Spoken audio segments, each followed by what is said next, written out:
So our next speaker is Sean Bogan. I'm pronouncing that correctly.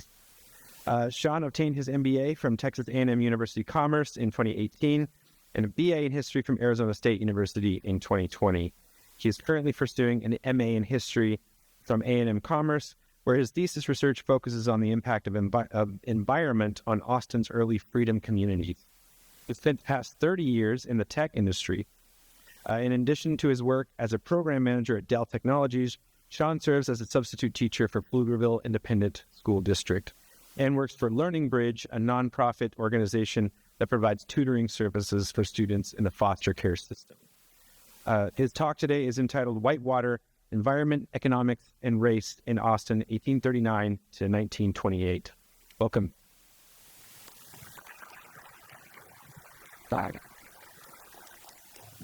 Good afternoon. Somebody going to turn on the presentation? Okay. So generally when I see titles like this, I immediately jump to the dates, right? 1838 to 1928. There's typically some sort of events that happening, or maybe the author's bookending the narrative. My research is on environment, economics, and race in Austin, so 1839 is pretty straightforward, the founding of Austin. If you're talking about race in Austin, it's like an exceptionally intelligent and good-looking crowd. So I'm going to ask all of you, 1928, why is that important if you're talking to this guy right off the bat, right? The Austin City Plan of 1928. Now, I'll admit, I've been living in Austin for almost 20 years. I've been studying Austin history for about the last 3 years, and I didn't know anything about the City Plan of 1928 when I first started studying Austin.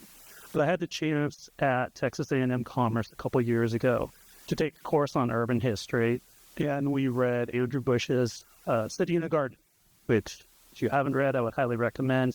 It discusses 20th century history of Austin, talks about the intermingling of environment and politics and race, and it references the City Plan of 1928 as one of the seminal events that led to Austin being one of the most progressive cities in Texas, to the south and in the nation, and yet it's also a city that has one of the smallest Black populations of any major city in the United States, which seems like a significant contradiction for such a progressive city. So over the course of the next year, I read several other authors who talked about race in Austin. Elliot Treader, Shadows of a Sunbelt City, talked about UT Austin's role as a land developer and displacement of Black communities. Dr. Eric Tang from UT Austin's Urban Studies Group has written several articles and interviews and talks about some more modern topics such as over-policing, disparities of educational opportunities. But when you look at the content that he writes about, it very specifically starts with 1928. In fact, if you Google racism in Austin or Austin City Plan, you'll get numerous hits. One of those is from the Austin Public Library that talks about Black communities in Austin prosper during Reconstruction, and then the City Plan of 1928 codified segregation, and effectively it was all downhill since then. Dr. Tang, in an interview, mentions that prior to 1928, African Americans lived in various neighborhoods throughout the city, including Wheatsville and Clarksville. In that year, the City Plan Commission of Austin wrote up a city plan which institutionalized racial segregation. The plan explicitly stated that one of its leading goals was to compel African Americans to leave their homes to remove themselves from the Negro District. So I read through all of this. I thought, okay, well, it sounds like what we're hearing is that Black neighborhoods throughout Austin were doing fine during Reconstruction. The city plan came along, ruined all of that.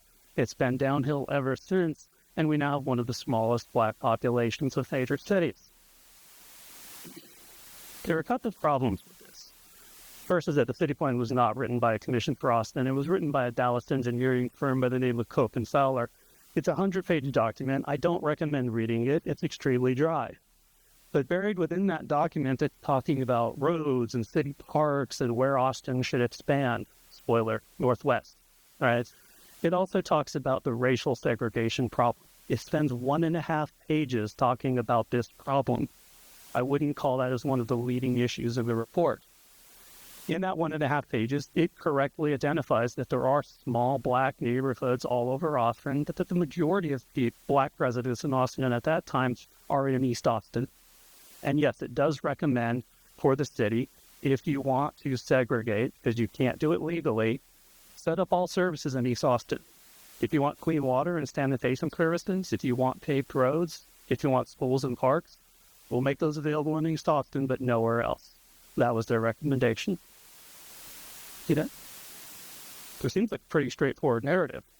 But there's a big problem.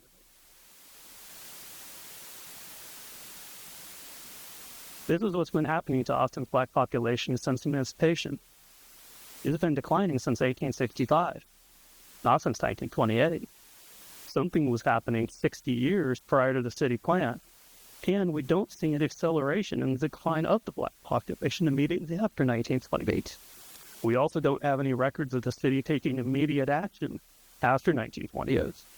So Dr. Deng, in one of his interviews, talks about how in 1930, 2 years after the city plan was written, East Austin now holds 80% of the black population in Austin. It's true.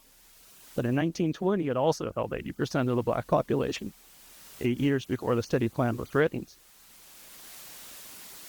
So as part of my research, I started carving up, again, back to dates, right? Arbitrary decisions as to how we're going to look at the data. But I looked at post-World War II first, because this is where all of the scholarly research exists today. So Treader, Bush, Tang, and everyone else has looked at post-World War II and has identified things that are happening in Austin that makes Austin very different from other cities in Texas to the south. So we have a lot of great research that explains why this is happening. There's a blue line here, and we see that Austin is slowly declining, while Houston and Dallas are adding black population for decades. So this makes sense. This is the 20 years before and after the city plan of 28. And again, we understand why this is happening because this is the Great Migration. This is millions of black people leaving the South for cities in the North, the Midwest, the West, for educational opportunity, economic opportunity, and to escape racial violence. It happened to be the same reasons they moved from the rural South to the cities immediately following emancipation. And so we see black people across the South using their agency to move north and west. What we don't see is anything happening immediately after 1928 in the city of Austin. It looks very much like other cities throughout the South. But if we go back further, we find that in the period where every city throughout Texas was adding black residents, Austin was not. There was something happening in Austin in this time period that made them very different from other cities in Texas. Austin is the blue line. So this is what my research is focused on for the past year, looking at the early history of Austin and trying to understand what was happening in the system that was driving black residents away from the city, and in many cases opting simply never to migrate to the city in the first place.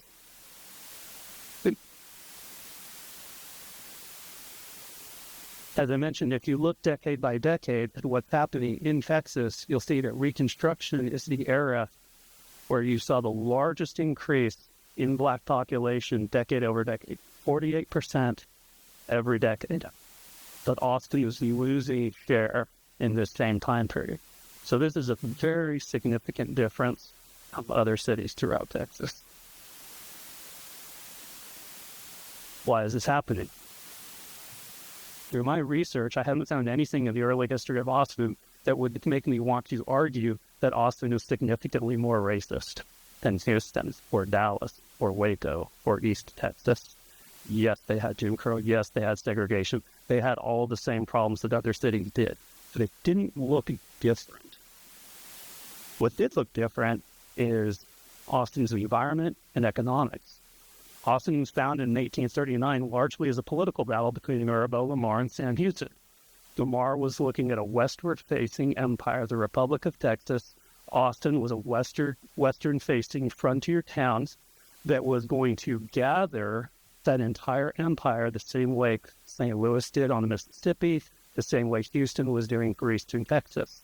And all of the industry, commerce, etc. was going to flow through Austin He predicted that they were going to intercept all of the trade from Santa Fe, Mexico, and float it on down the river. What was the problem with that? The river was useless. One of the primary reasons they founded Austin where they did was for this beautiful Colorado River and the creeks that fed into it. And there were many predictions of this was going to stimulate the economy. Eventually, you would end up with manufacturing. But for those of you who know this area, we sit right between the Balcones Escarpment on the west, and the Blackland Prairies on the south and east. The warm air from the prairies comes up and hits the dry air from the escarpment, and we get torrential rains. So rivers flood. They don't just flood, they drag trees, sediment, and other things down to the river, and you end up with a river that is not navigable. So from 1839 at the founding of Austin until the creation of the Highland Lakes dams 100 years later, that river wasn't used. You could take only a small boat across it. Right? They took one steamship up the river, which was actually a car stunt. And other than that, it was never used. Right? When you look at this map, you can see Austin, and see if I can use this fair, way out here, outside of the trade routes. Right? So it is very much a frontier town. Right? It almost was a ghost town. When it moved the capital, many of you know about the Archives War. It did come back in 1944. So for that, it might have disappeared entirely. Right? But over the course of the next few decades, the railroad kept the city alive, but it didn't prosper in the way that Dallas did. The dam in 93 was the last attempt to bring manufacturing in Austin. It, of course, collapsed a few years later. And so instead, what we find is that Black people in Austin were using their agency in this period to opt for other cities. We have records that show them moving north to farming in Williamson County, heading back to the counties that they came from, or moving to places like Dallas or Houston that had very vibrant Black communities at that time.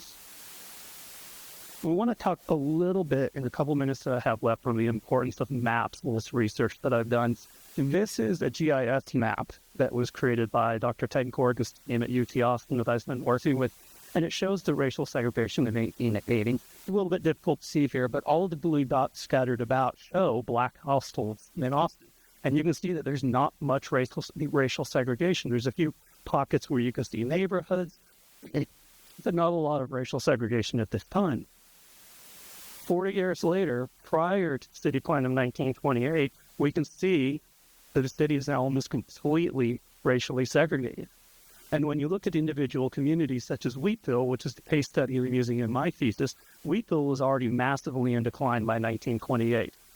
So if the city had never contracted for that plan, Wheatville still would have disappeared within a few years. Enrollment of the school had dropped from almost 200 down to about 47 in 1928. So these maps are especially useful, being able to take information from census records and plot them visually and see what's happening is incredibly helpful, because in this time period, it's very difficult to find the voices of Black people when you're talking about pre-1900. I was able to talk to Dr. Bush, Dr. Shredder, and several other scholars. It's fantastic. One of the things I heard over and over is, well, I think one of the reasons there's a small Black population in Austin is because there wasn't much Black population at all. But this map contradicts that. So if you look at that map and you look at Travis County, you find that there's actually over 30% Black population in the county at the time of the Civil War. So we have a lot of misconceptions among scholars of what Travis County looked like when we gave them that patient. This is a map of Wheatville that actually specifies those various properties, and it calls out each of them as farms. This is something that we would never gather from letters or diaries or anything else. It shows us that this entire community was rural.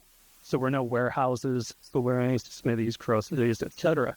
So maps as primary sources have been critical in this research. Maps and references have also been critical, because as I look through census records, I constantly see Orange Street and Linden Street and Walnut Street, and those don't exist today. And if it weren't for this map, I would have no idea what I'm supposed to do with that data. So in many cases, I ended up using maps as reference points such as this, that actually shows, and this is thanks to the Austin History Center back around 2016, they took an 1891 map of Austin, color-coded it with all the information they had to identify where the primitive communities are. I'm now working with Dr. Feg Gordon's team at UT Austin to do additional research on all these communities and look at the flow of people moving from one community to East Austin, outside of Austin, etc. Couldn't do that without this map.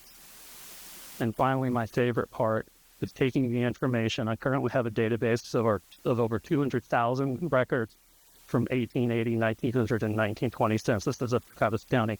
And we can overlay that information on top of maps and create these GIS maps that show Wesel.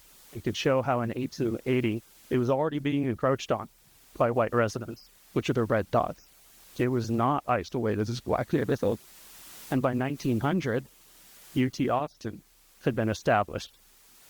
And at this point, you're seeing Wesel start to disappear. Not due to racial violence, not due to zoning laws, due to economics.